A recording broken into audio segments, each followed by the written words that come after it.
እንደምን ዋላችሁ? እንኳን አደረሳችሁ። እንኳን አብሮ አደረሰን። እንኳን አብሮ አደረሰን። ጓጓን እኮ ያንቺን ምስክርነት ለመስማት 3 ሰዓት በጣም ነው የጠበቅንሽ።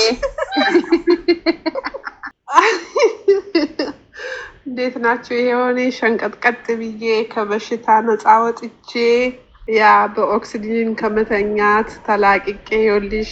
አዚዬ ንገሪያቸው እስቲ አንቺ ጨርሽና ምን ማለት እንደሆነ እንትኑን ኤክስፕሌን አደርግልሻለሁ። እኔ በኦክሲጅን ብቻ ነበር የምተኛው። አሁን ኦክሲጅን የለም። እስቲ ከመጀመሪያው ጀምረሽ ከምን ተነስቶ ኦክሲጅን ለማድረግ እንደበቃሽ ምን እንደነበረ ኬዝሽ ከመጀመሪያው አዚዬ ትናገራለች። እሱ ቆይ ልንገርሽና ከዛ እኔ በኦክሲጅን ነበር የምተኛው። ኦክሲጅን በየቀኑ ሆስፒታል እየሄድኩ እዛ ኦክሲጅኑ እየተቀየረልኝ ኦክሲጅን ታዞልኝ ለሊት መተኛት አልችልም። በየ5 ደቂቃው ነው የምነቃው። ከተኛው ቶሎ ነው የምነቃና እንቅልፍ አይወስደኝም። ቤት ውስጥ እየሄድኩ ነበር ማድረው። አፌን ከፍቼ ስለምተኛ በኦክሲጅን መተኛት አለብኝ። ምላሴ ይደርቃል። ወዳ ውሃ መጠጣት አለብኝ። ኦክሲጅኑም ብዙ አይመቸኝም። አሁን ግን ሄጄ ከወደኩ አልጋይ ላይ በቃ ጠዋት 12 ሰዓት ምናምን ነው የምነሳው። 6 ሰዓት ነው በቃ ሄጄ በተኛውበት ሰዓት እንቅልፍ ይወስደኛል። ተኛለሁ። ምሳዬን ምግቤን አንድ ጊዜ ብቻ ነው የምበላው። አዚህ ባለችኝ በፊት 2-3 የምበላ ነበር፣ ግን አሁን በቀን አንዴ ብቻ ነው። 3 ሰዓት አሁን ምሳዬን ከበላው ነገም 3 ሰዓት ነው የምበላው። ከዛ ውጭ ምንም ነገር አፌ ውስጥ አይገባም። ጠዋት ቡና ነው የምጠጣው። ቡናውንም አሁን ምንም ግድ የለኝም በጠጣም ባልጠጣም። በፊት ግን ቡና ካልጠጣው እጄ እግሬም አይሰራም ነበር፣ አእምሮዬም አይሰራም። በጣም ነው የምረበሸው። ጠዋት እንደተነሳው ቡና መጠጣት አለብኝ፣ ቁርስ መብላት አለብኝ። ቁርስ በልቼ ደግሞ ትንሽ ቆይቼ ደግሞ ምሳም ሳይደርስ በመሃል እበላለሁ። ያን ሁሉ እያደረኩ ሰላም የለኝም ነበር። አሁን ግን በቀን አንድ እየበላው ያለኝ ሰላም አይደለም። በጣም ደስተኛ ነኝ። ለአዚዬ ልኬላታለሁ የመጀመሪያ ፎቶዬን እና የአሁኑን ፎቶዬን አይታዋለች እሷ። ሁሉ ነገሬን የታደሰው ከታች እስከ ላይ። ጠዋት ደግሞ በቀዝቃዛ ውሃ እየተነከርኩ እሱ ደግሞ ልዩ ህይወት ነው የሰጠኝ። በቃ ቀስ እያልኩ በሙቅ ውሃ ጀምሬ ከዛ መጨረሻ ላይ በቀዝቃዛ ጨርሳለሁ።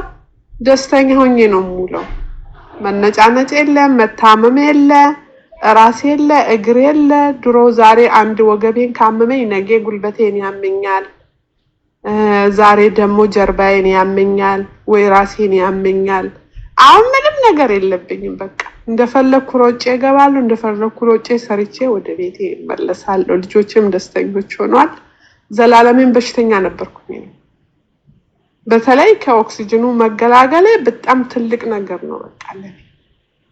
እና ወይቴን ደግሞ ምን አይል እንደቀነስኩ 6 ወርም አይሆንም 4 ወር ቢሆን ነው ወደ 30 ፓውንድ ነው ያነሳሁት። በጣም ሉዝ አድርጌያለሁ። ከ18 ሳይዝ 8 ገብቻለሁ። በጣም ደስ ብሎኛል አዚዬ። በጣም ደስ ይላል። ሚዩት አድርጌሽ ነው እኔ ጋር የመጣችው በሌላ ጉዳይ ነበር። ባለፈው መስክራለች። አርትራይቶስ ይዟ ነው እኔ ጋር ያመጣት። እንግዲህ ሌላ ቤኔፊት ነው ያገኘችው።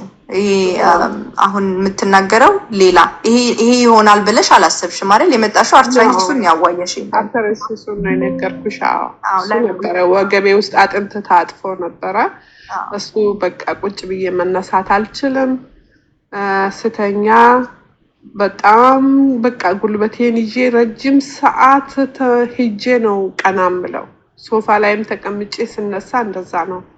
አርትራይቲስ የታጠፈ አጥንት አለ ወገብሽ ውስጥ ብሎኝ እጆቼ ላይም አንዳንድ ቦታ ጎበጥ ማለት ጀምሮ ነበር። አሁን ያ ሁሉ የለም። በቃ ኖርማል። አይገርማችሁ? ለኔ በጣም ዝም ብላ ትነግረኛለች። ለኔ ብቻ ለምን ይሆናል? you have to come ነገ ነው ያልኳት ድጋሚ ማለት አሳያው። እንዳጋጣሚ በምንድነው አንቺ ስትደውይልኝ ለብሼ ቁጭ ብዬ ነበር። ወዳው ቪዲዮ አድርጌ ለሷም በፊቱንም አሁን እንግዲህ ህክምናው ጋር ሄዳ የእውነት ነው የምላችሁ ሆስፒታል ቁጭ ብለው ነው ኮንትሮል የሚያደርጓት። ዛስ ሶሉሽን ለነሱ ያ በኢሜል ነው የሚከታተሉኝ። ኦክሲጅኑን ማድረግና አለማድረግን ወዳው ካላደረኩ ሰዓቱ ካላለፈ ያው አስጊ ስለሆነ ወዳው አርጊ ብሎ ነው። አሁንም በቃ ለልጆቼ ኦክሲጅኗን እያረገች አይደለም ምናምን ይሉና ኢሜል ያረጋሉ በየሰዓቱ። አይገርማችሁም?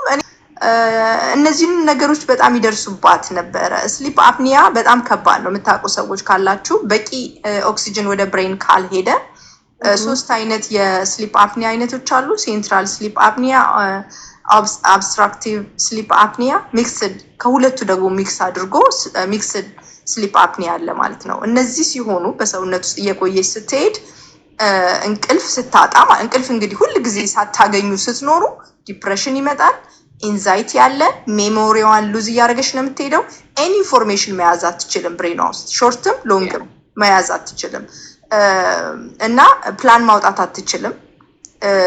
ታይፕ 2 ዲያቤቲክስ የመያዝ ቻንሷ በጣም ከፍተኛ ነው። ያ ቦርደር ላይ ነበርኩ፣ ቦርደር ላይ ነበርኩ። ደም ብዛት ነበረኝ፣ መድኃኒት ወስዳለሁ። አሁን ደሜ ኖርማል የህፃን ልጅ ደም በይ። ስኳሬ በጣም ቆንጆ ሆኖ በቃ ዶክተሩ እስከሚገረም ድረስ እና ስኳር ላይ ሲምፕል ነው። እነዚህ ትልልቅ ችግሮች ናቸው የተፈቱት። እንግዲህ ወደ ሳይኮሲስ እየሄደች ነው የምትሆነው እንቅልፍ በቂ ካልተኛች ማለት ነው። የሚገርም ነገር ነው። ምግብ ስለሚያስገርመኝ ነው። ለሰራ ሰው ቤኔፊቱ እንደዚህ ነው። ከዛ ውጪ ሕክምናው ላይ እስከ ሞት ነው የሚሸኟችሁ። አፋችሁ ላይ ኦክሲጅን ደቅ ነው። ኦክሲጅኑ ሲያበቃ ያበቃላችኋል ማለት ነው። መፍትሄው ይሄ ነው። በቃ ኮንትሮል እያደረጓት ነው የነበረው። ታሲ እህታችን ኮንግራቹሌሽን። በጣም ደስ የሚል ነገር ላይ ነው ያለሽው። ተጠቀሙ፣ በእውነት ተጠቀሙ፣ በጣም ተጠቀሙ። በራሳችን ላይ ችላ እንበል። ለልጆቻችን መኖር የምንችለው ራሳችን መጀመሪያ ስንጠብቅ ነው። ዝም ብለን እኛ አበሻዎች ልጆቻችን እንላለን፣ ግን ራሳችን ስንጠብቅ ለልጆቻችን ቆሜን ስንሄድ ልጆቻችን ተስፋ አላቸው። ስለዚህ እኔ የ5 ልጆች እናት ነኝ። ብዙ መከራ ያለብኝ ልጅ ነኝ። እኔ ብቻዬን ነው ልጆቼን ያሳደግኩት ከእግዚአብሔር ጋራ እና ፊቴ ሁሉ የድሮ ፊቴን ደግሞ ልክልሻለሁ ምን እንደሚመስል በማዳት ተጠብሰው ብዙ ነገር አለ። ልጅ እዚህ ሀገር ብቻሽን ልጅ ማሳደግ ማለት ቀላል አይደለም። ስለዚህ እኔ ያን ሁሉ ውስጥ አልፌ አሁን ጥሩ ህይወት አሁን አገኘሁት። በጣም ደስ ብሎኛል ባንቺ። በቃ ከልብ ለዛ ነው እዚህ ጋር ስራ ያለው ነገር ነው የምነግራችሁ። ግን የማይፈጸም ልክ ያልሆነ ዝም ብሎ ወሬዎችን አውርቼ አላውቅም። በጣም ሲሪየስ የሆነ በህይወቴ የሞከርኩትን በሌሎች ሰዎች ኤክስፒሪየንስ የተደረገ ጥናቱን ደግሞ የተደገፈ ኢንፎርሜሽን ነው የምሰጣችሁና በቃ ተጠቀሙበት። በጣም ነው ማለት ከሁሉ ነገር ደግሞ ምግባችን ማስተካከል። በቃ ምግባችን ነው፣ ምግብ ነው ገዳይ። የምንበላ ምግብ ማወቅ አለብን። ለኛ ያልሆነው መተው ነው። እልንታ ይዘን ደግሞ አለመብላት ከጤንነታችን አይበልጥብንም ለምንም ነገር። ስለዚህ የራሳችን ምግብ አብስለን የራሳችን ቤት ውስጥ መብላት፣ ማናምንበት ቦታ ከሆነ እኛ የምንፈልገው ምግብ እዛ የሌለ ከሆነ የራሳችን በልተን ወይ ቤታችን መሄድ። ሰው ለመምሰል ደግሞ ዝም ብሎ ስቆ ተጫውቶ